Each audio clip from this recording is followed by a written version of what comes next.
తీవ్రంగా నష్టపోయిన పరిస్థితులు ఎక్కువగా కనిపిస్తూ ఉన్నాయి. శ్రీకాకుళం నుంచి మొదలెడితే దాదాపుగా నెల్లూరు దాకా కూడా, ఇంకా నెల్లూరు నుంచి కూడా కాస్త ముందుకు కూడా ఈ ప్రభావం కనిపిస్తూ ఉంది. కర్నూలు, కడప, అన్నమయ్య జిల్లాలు, చిత్తూరు జిల్లా, ఉమ్మడి చిత్తూరు జిల్లాలో కూడా, కర్నూలు, నెల్లూరు ప్రాంతంలో కూడా ఈ ప్రభావం కూడా కనిపించింది. దాదాపుగా 25 జిల్లాల పరిధిలో, 396 మండలాల పరిధిలో, 3320 గ్రామాల పరిధిలో దీని ప్రభావం కనిపించింది. ఇలాంటి పరిస్థితుల్లో రైతులకు మనం తోడుగా నిలబడాల్సిన అవసరం చాలా ఉంది. దాదాపుగా ఉజ్జాయింపుగా లెక్కల ప్రకారము, మనకున్న సమాచారం ప్రకారం దాదాపుగా 15 లక్షల ఎకరాల మీద దీని ప్రభావం పడుతూ ఉంది. దాదాపుగా ఇందులో 11 లక్షల ఎకరాలు వరి మీదనే ప్రభావం పడుతూ ఉంది. 39 లక్షల ఎకరాలలో మామూలుగా వరి సాగయ్యే పరిస్థితి ఉంటే, అందులో దాదాపుగా 11 లక్షల ఎకరాలలో దీని ప్రభావం పడుతూ ఉన్న పరిస్థితులు కనపడతా ఉంది.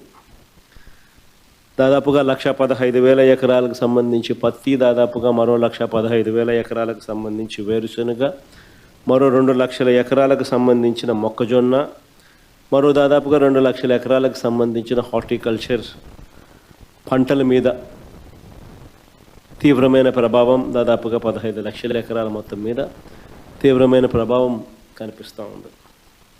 ఏదేమైనప్పటికీ ఇలాంటి తీవ్రమైన పరిస్థితుల మధ్య మనము కార్యాచరణ అనేది మనం చేయాల్సి ఉంది. ఒకవైపున రైతులకు తోడుగా నిలబడాల్సిన కార్యక్రమం ఒకవైపున ఉంది. ఎన్యూమరేషన్లో రైతులకు అండగా తోడుగా నిలబడాల్సిన కార్యక్రమం ఒకవైపున ఉంది. ఈ కార్యక్రమంలో భాగంగా చంద్రబాబు నాయుడు గారి ఈ హయాంలో రైతులు ఏ రకంగా పోయి ఉన్న పరిస్థితుల మధ్య ఎలా సాగుతూ ఉందనే చూడాలి. ఎందుకనంటే ఇంతకుముందు ఎప్పుడు కూడా ఇలాంటి వరదలు కానీ, తుఫాన్లు కానీ, ఇలాంటివి కరువు కానీ, ఇలాంటి ఏ పరిస్థితి వచ్చినా కూడా మన హయాంలో ప్రతి ఒక్కరికి కూడా ఈ క్రాప్ జరిగేది. ఆర్బీకే వ్యవస్థ అన్నది అప్రమత్తంగా ఉండేది. ఆర్బీకే వ్యవస్థ అప్రమత్తంగా ఉండి ప్రతి గ్రామంలో అందుబాటులో ఉండి, అక్కడ అగ్రికల్చరల్ అసిస్టెంట్ రూపాన అగ్రికల్చరల్ గ్రాడ్యుయేట్ చదివిన పిల్లలు అక్కడ అందుబాటులో ఉండి, గ్రామ సచివాలయము, ఆర్బీకేలు ఇవన్నీ కలిసికట్టుగా ఉండి, ఆర్బీకేలో ఈ క్రాప్ వ్యవస్థ అన్నది పగడ్బందీగా ఉన్న పరిస్థితుల మధ్య ఉచిత పంటల బీమా అన్నది మన హయాంలో రైతులకు అందుబాటులో ఉన్న పరిస్థితుల మధ్య ప్రతి రైతుకు ఒక భరోసా ఉండేది.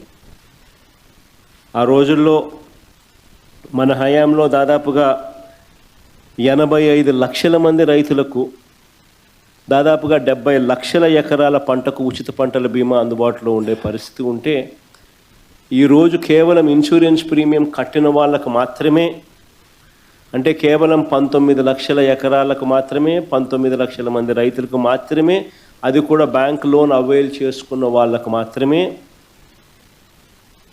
ఇప్పుడు ఇన్సూరెన్స్ అవైలబుల్గా ఉన్న పరిస్థితిని మనం చూస్తూ ఉన్నాం.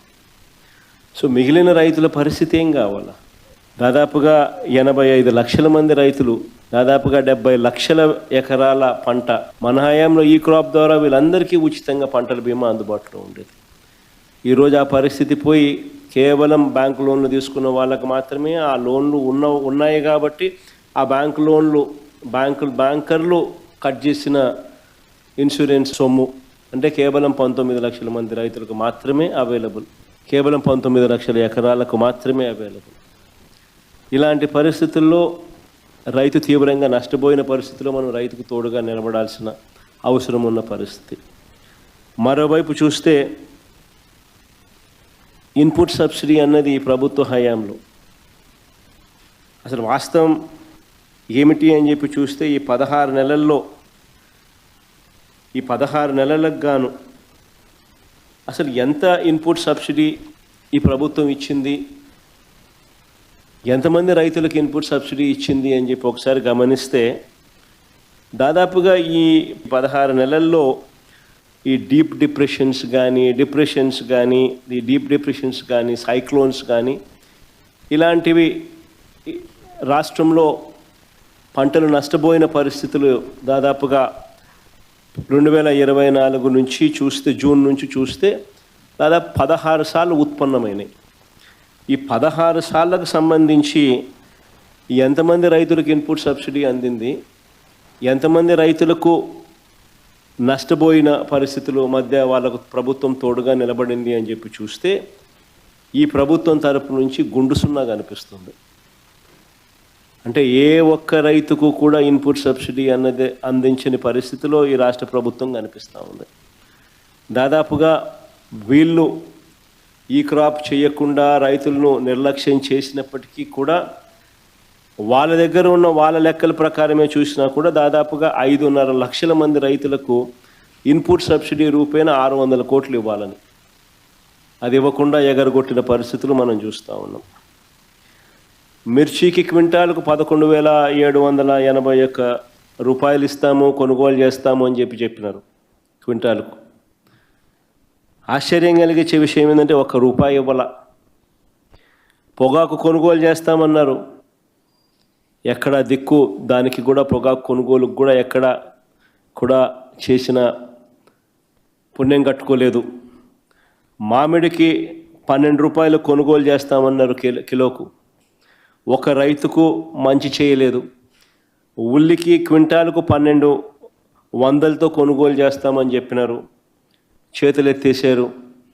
తర్వాత హెక్టార్కు 50,000 ఇస్తామన్నారు, అది ఇచ్చిన పుణ్యం కూడా వీళ్ళు కట్టుకోలేదు ఎప్పుడు. సో అన్ని రకాల కూడా ఈ క్రాప్ అన్నది నీరుగార్చేశారు, ఆర్బీకేలు అన్నది నిర్వీర్యం చేసేశారు. ఇన్పుట్ సబ్సిడీ ఇచ్చే కార్యక్రమాలు పట్టించుకున్న పరిస్థితుల్లో లేవు. ఉచిత పంటల బీమా ఎత్తేసినారు. ఏ పంటకు కూడా గిట్టుబాటు ధరలు రాని పరిస్థితిలో రైతు తీవ్రంగా ఈ 16 నెలలు 17 నెలలు చంద్రబాబు నాయుడు గారి పాలనలో నష్టపోయిన పరిస్థితులు మనం చూస్తూ ఉన్నాం. ఇవన్నీ మ్యాన్మేడ్ కెలామిటీస్. నిజంగా ఉచిత పంటల బీమా చూస్తే మన హయాంలో అప్పట్లో దాదాపుగా గమనించినట్లయితే మన హయాంలో 7,800 కోట్ల రూపాయలు ఉచిత పంటల బీమా కింద మనమే ప్రభుత్వం తరపునే మనమే రైతులు రూపాయి కట్టాల్సిన పని లేకుండా మనమే ప్రతి ఎకరాకు ఈ క్రాప్ చేసి 54,55,000 మంది రైతులకు తోడుగా నిలబడుతూ దాదాపుగా 7,802 కోట్ల రూపాయలు మనం ఖర్చు చేసి మనం రైతులకు ఇన్సూరెన్స్ సొమ్ము ఇప్పించగలిగాం. ఈరోజు పరిస్థితి ఇంత దారుణంగా ఉంది. ఒకవైపున ఇవన్నీ మ్యాన్మేడ్ తప్పిదాలు ఇన్ని కనిపిస్తూ రైతు తీవ్రంగా నష్టపోయిన పరిస్థితులు ఒకవైపున కనిపిస్తూ ఉండగా, మరోవైపున ఇటువంటి సైక్లోన్ రూపేణా జరిగిన నష్టం,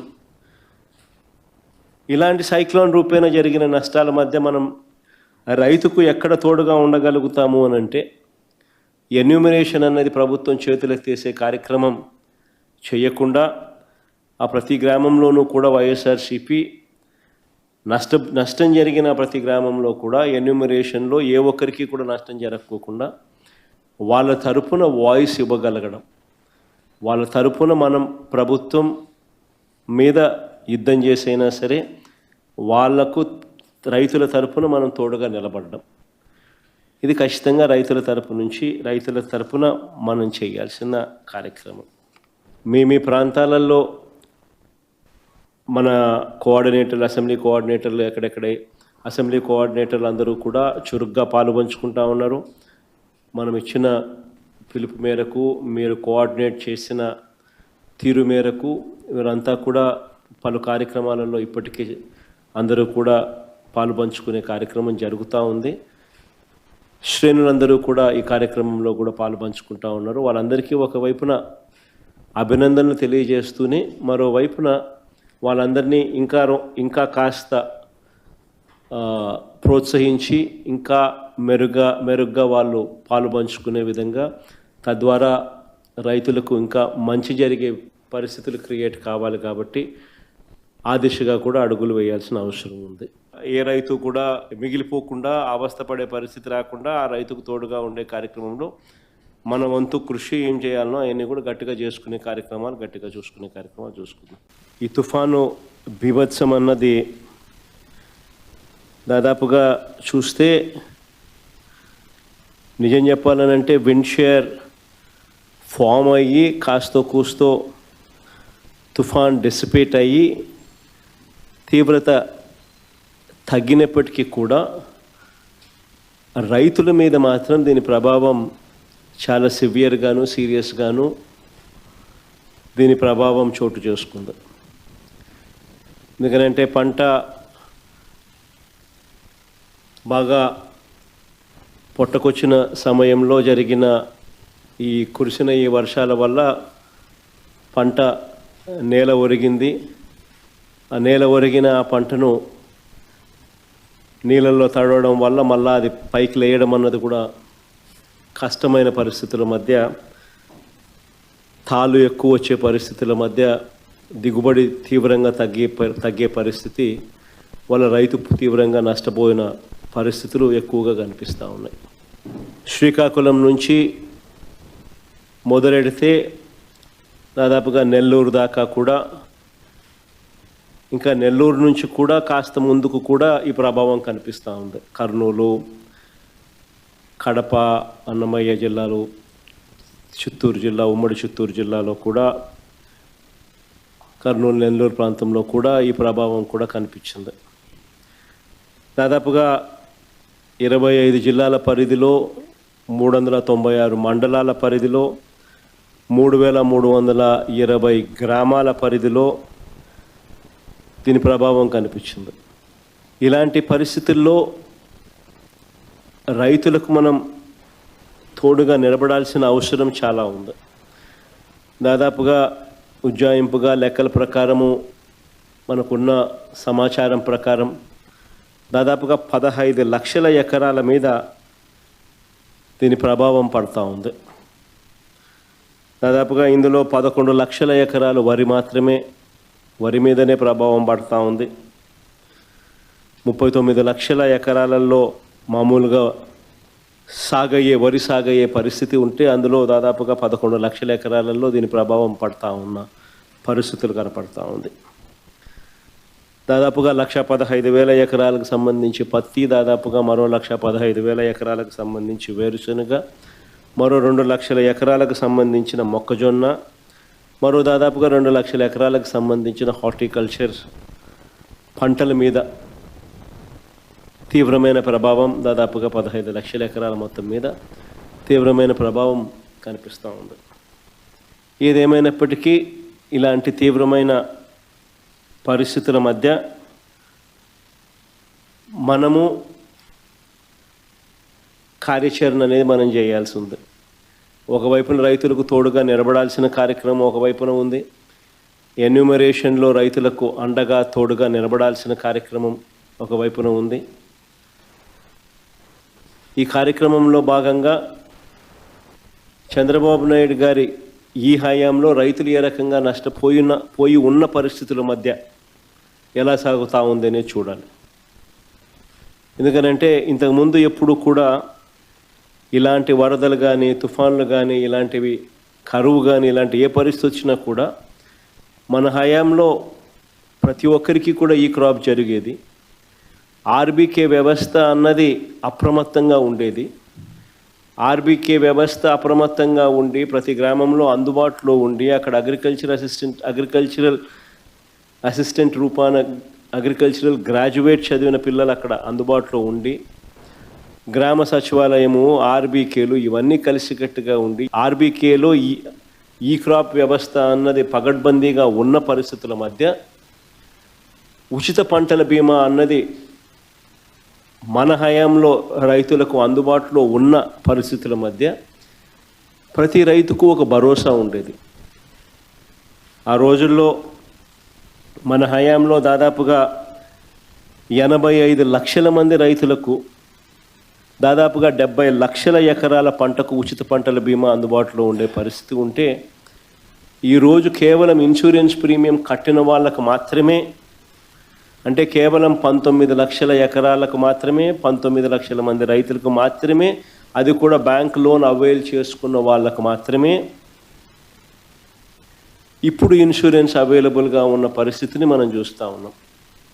సో మిగిలిన రైతుల పరిస్థితి ఏం కావాలా? దాదాపుగా 85 లక్షల మంది రైతులు, దాదాపుగా 70 లక్షల ఎకరాల పంట మన హయాంలో ఈ క్రాప్ ద్వారా వీళ్ళందరికీ ఉచితంగా పంటల బీమా అందుబాటులో ఉండేది. ఈరోజు ఆ పరిస్థితి పోయి కేవలం బ్యాంకు లోన్లు తీసుకున్న వాళ్ళకు మాత్రమే ఆ లోన్లు ఉన్నాయి కాబట్టి ఆ బ్యాంకు లోన్లు బ్యాంకర్లు కట్ చేసిన ఇన్సూరెన్స్ సొమ్ము అంటే కేవలం 19 లక్షల మంది రైతులకు మాత్రమే అవైలబుల్, కేవలం 19 లక్షల ఎకరాలకు మాత్రమే అవైలబుల్. ఇలాంటి పరిస్థితుల్లో రైతు తీవ్రంగా నష్టపోయిన పరిస్థితిలో మనం రైతుకు తోడుగా నిలబడాల్సిన అవసరం ఉన్న పరిస్థితి. మరోవైపు చూస్తే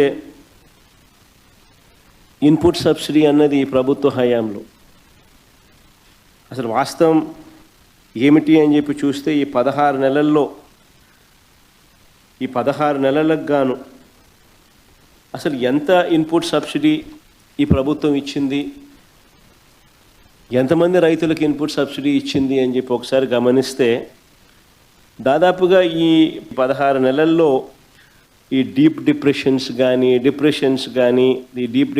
కానీ సైక్లోన్స్ కానీ ఇలాంటివి రాష్ట్రంలో పంటలు నష్టపోయిన పరిస్థితులు దాదాపుగా 2024 నుంచి చూస్తే, జూన్ నుంచి చూస్తే దాదాపు 16 సార్లు ఉత్పన్నమైనాయి.